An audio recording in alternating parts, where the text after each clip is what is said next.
कभी आपने नोटिस किया है, चाहे शादी का मामला हो, करियर का डिसीजन हो या बिजनेस का रिस्क हो, सब कुछ आपके हक में जा रहा होता है।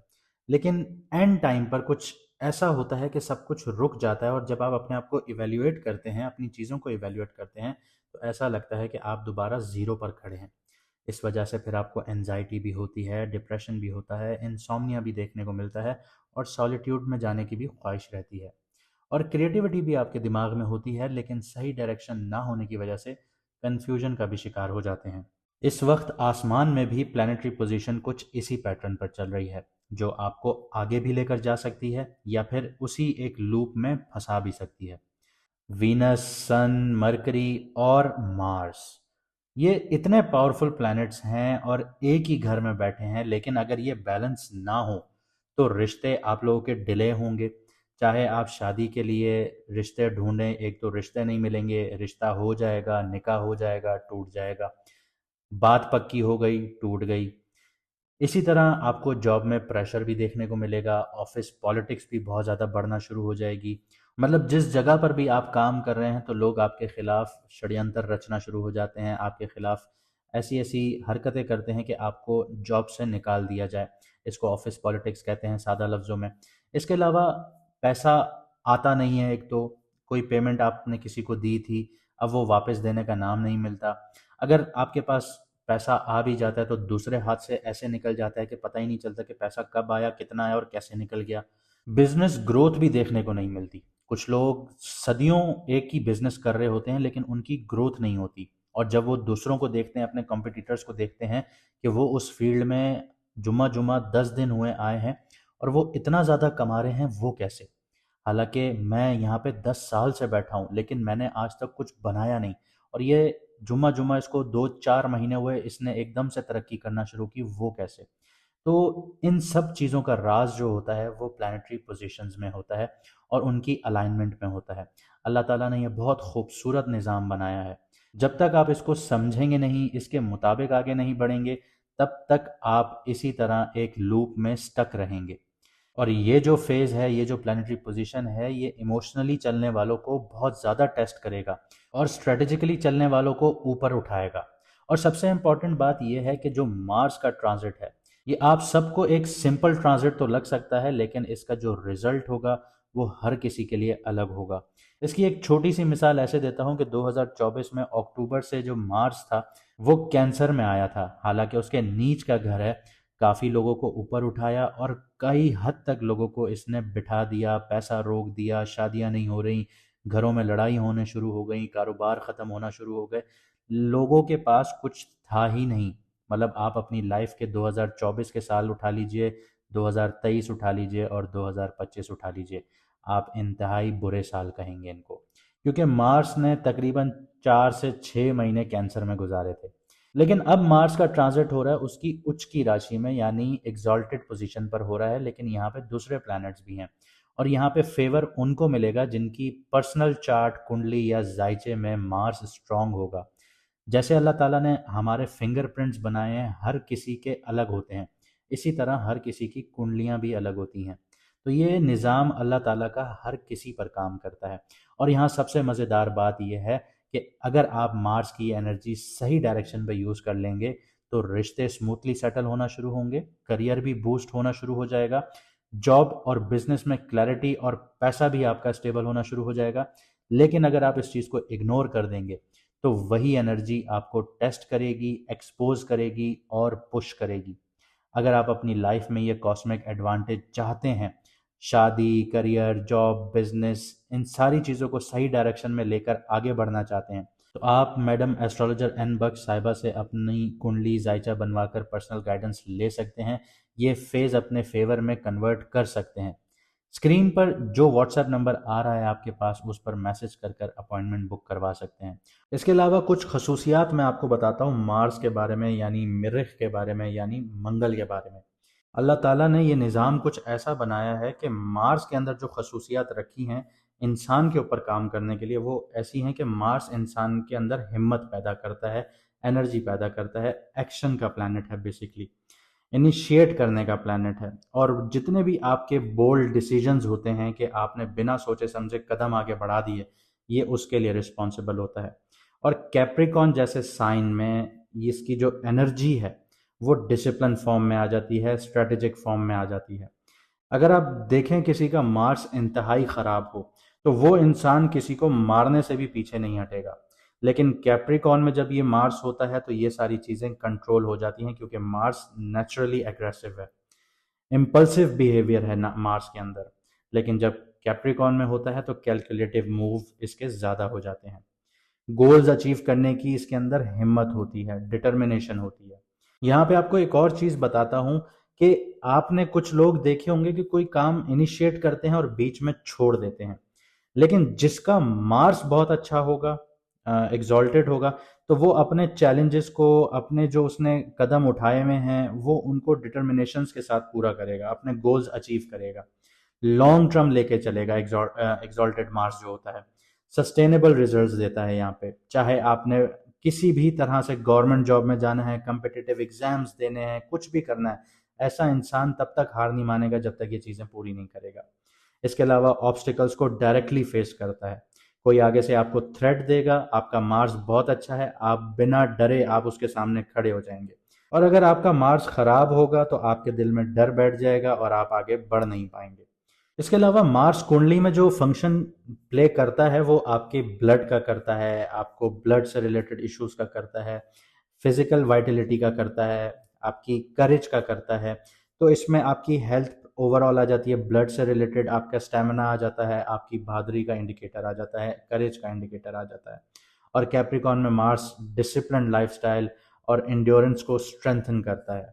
इसके अलावा छोटी सी चीज़ आपको ये बताता चलूँ कि हमारा सितारों का सफ़र दूसरा चैनल भी यूट्यूब पर है, आप वो भी सब्सक्राइब कर लीजिए, क्योंकि एक सीरीज़ इधर तो एक सीरीज़ उधर आएगी, ताकि आप लोग कंफ्यूज ना हो और आप लोग एक प्लैनेट्स की पैटर्न्स को फॉलो करते हुए अपनी लाइफ को बेटर बना सकें। मार्स कभी भी किसी भी घर में ट्रांजिट करता है तो ऑलमोस्ट 40 डेज वहाँ पे रहता है, और 16 जनवरी 2026 को मार्स ट्रांजिट कर चुका है कैप्रिकॉन में। आइए समझते हैं कि इसका असर आपकी कुंडली पर क्या पड़ रहा है। अब बात करते हैं पाइसेस मून साइन वालों की, यानी कि मीन राशि, यानी कि बुर्ज होत वालों की। तो मार्स जो है वो उच्च का हो चुका है, शर्फ में जा चुका है या एग्जॉल्टेड हो चुका है। तो पाइसेस के लिए ये 11th हाउस है, जो कि आपके दोस्तों का घर है, आपके सोशल नेटवर्क्स का घर है, आपकी नेटवर्क्स का घर है, आपके गेन्स का, मुनाफों का घर है, आपकी एस्पायरेशंस का घर है, लॉन्ग टर्म गोल्स का घर है, सोशल इन्फ्लुएंस का घर है और बड़े भाइयों का घर है।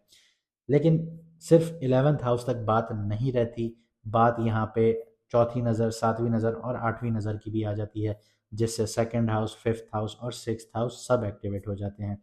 तो आपके फाइनेंसेस, आपका करियर, बिजनेस, जॉब, ये सारी चीज़ें हम डिस्कस करते हैं। तो सबसे पहले आपका 11th हाउस जैसे एक्टिवेट हुआ है, यानी दोस्तों का घर एक्टिवेट हो गया है, सोशल सर्कल का घर एक्टिवेट हो गया है, मुनाफों का घर एक्टिवेट हो गया है, आपकी जो ख्वाहिशात हैं उनका घर एक्टिवेट हो गया है। तो अब जितना भी आपको फ़ायदा मिलेगा, आपको दोस्तों से मिलेगा, सोशल नेटवर्क से मिलेगा, आपकी नेटवर्किंग से मिलेगा। इसके अलावा आपके जितने भी ख्वाहिशात हैं वो पूरी होंगी। लेकिन यहाँ पे एक चीज़ ज़रूर याद रखिएगा कि जहाँ पे हर चीज़ आती हुई नज़र आती है वहाँ पे कुछ कमियां भी होती हैं। कमियां क्या हैं यहाँ पे? यहाँ पे सन जो है वो वीक बैठा है, क्योंकि ये उसके दुश्मन का घर है। तो ईगोइस्टिक अप्रोच बहुत होगी आपके अंदर प्राइड बहुत होगा कि मैं इसके पास क्यों जाऊँ, वो मेरे पास आए। तो ये कभी मत कीजिएगा। जिस दिन आपने ये करना शुरू किया तो आप ये अपॉर्चुनिटीज़ मिस करना शुरू कर देंगे। मार्स चौथी नज़र से आपके सेकंड हाउस को भी एक्टिवेट करता है, यानी फाइनेंसेस का घर एक्टिवेट हो जाता है, फैमिली रिसोर्सेज का घर एक्टिवेट हो जाता है, आपकी स्पीच एक्टिवेट हो जाती है, आपकी सेल्फ वर्थ एक्टिवेट हो जाती है, मटेरियल पोजेशंस एक्टिवेट हो जाती हैं। तो फाइनेंस के हवाले से बात करें तो अब आपके पास पैसा भी आएगा, फैमिली रिसोर्सेज भी आपकी एक्यूमुलेट होना शुरू होंगी, क्योंकि चौथी नज़र से जो मार्स घर देख रहा है वो अपना, उसका अपना घर है।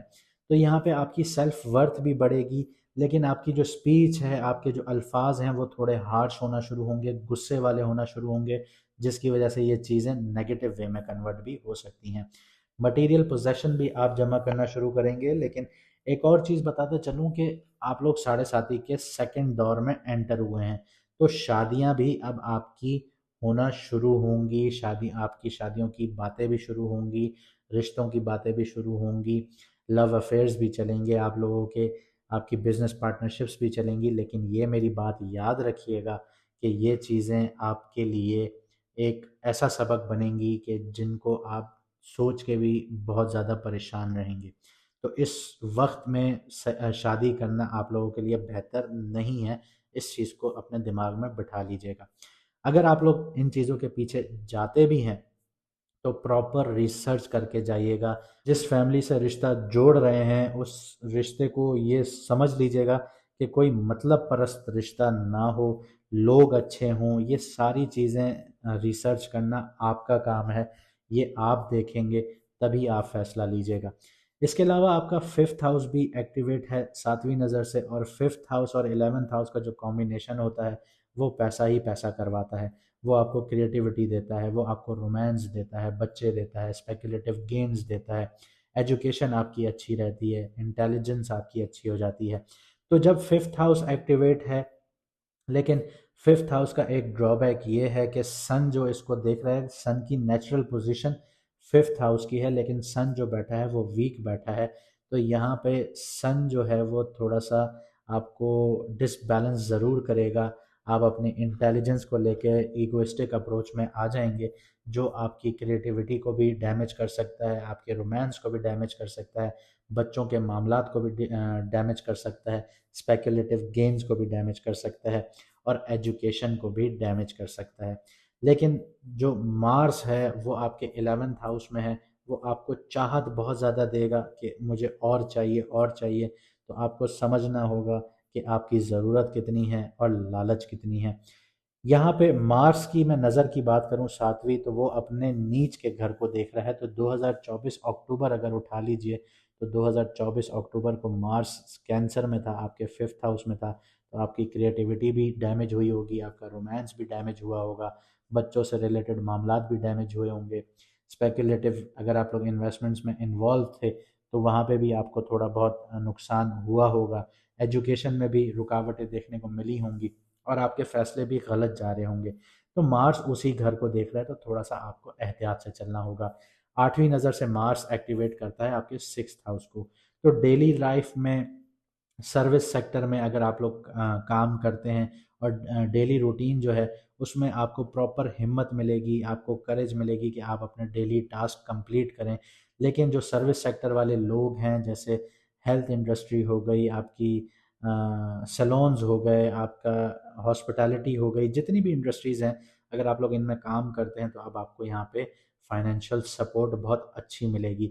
अगर आप लोग किसी कंपटीशन के लिए तैयारियां कर रहे हैं तो वहाँ पे भी आपको बहुत अच्छी सपोर्ट मिलेगी, डेली रूटीन भी आपकी बहुत अच्छी रहेगी। लेकिन आपको अपनी हेल्थ का ख्याल रखना होगा, ब्लड से रिलेटेड, माइग्रेन से रिलेटेड, एसिडिटी से रिलेटेड, हेडेक से रिलेटेड, इन सारी चीज़ों पे बहुत फोकस रखना होगा। और आपको ऑफिस पॉलिटिक्स का आप लोग शिकार भी हो सकते हैं, तो इन चीज़ों का आपने एहतियात करना है। तो यहाँ पे आपके लिए एक बेहतरीन हल ये है कि जितनी भी ऑफिस पॉलिटिक्स वगैरह हैं, या आपकी बैक बाइटिंग जहाँ पे हो रही हो, वहाँ से आप लोग दूर रहिएगा, वरना ये सारा मलबा आपके ऊपर गिरेगा। अब जैसे मैंने आपको बताया कि सन, वीनस, मरकरी भी कैप्रिकॉन में बैठे हैं, आपके 11th हाउस में बैठे हैं, तो बहुत ज़्यादा सपोर्टिव है आपके लिए। लेकिन सन के बारे में मैं आपको बता चुका हूँ, और यहाँ पे जो वीनस और मरकरी हैं वो आपको स्ट्रैटेजिक प्लानिंग दे रहे हैं, स्ट्रैटेजी दे रहे हैं, प्लानिंग आपको दे रहे हैं, कम्युनिकेशन दे रहे हैं। तो इन चीज़ों का आपने यूटिलाइजेशन करना है, तो आपके सोशल नेटवर्क्स भी बढ़ेंगे, आपको फ़ायदे मुनाफे भी मिलेंगे, आपको डील्स भी मिलेंगी, लॉन्ग टर्म आपको गेन्स भी मिलेंगे, आपकी एस्पायरेशंस भी बहुत अच्छी होना शुरू हो जाएंगी, स्ट्रैटेजिक एग्जीक्यूशंस भी आपकी प्रॉपर होना शुरू हो जाएंगी। क्योंकि मार्स यहाँ पर डोमिनेंट है, तो हिम्मत आपके अंदर 110% रहेगी कि आप अपने कामों को टाइमली, इफ़ेक्टिवली उनको कंप्लीट करें। आपकी एनर्जी बहुत अच्छी होगी, सोशल नेटवर्किंग में आपकी एनर्जी यूटिलाइज होगी, आपके दोस्त, आपके लॉन्ग टर्म जो गोल्स हैं वो भी बहुत अच्छे से मैनेज होना शुरू होंगे। आपके बड़े भाइयों का इन्फ्लुएंस जो है वो भी आपके ऊपर होगा, लेकिन वो एक गुड वे में होगा। और अगर आपके बड़े भाई वगैरह नहीं हैं तो बड़े जो दोस्त हैं आपके, उनका इन्फ्लुएंस होगा, लेकिन वो आपके हक में होगा।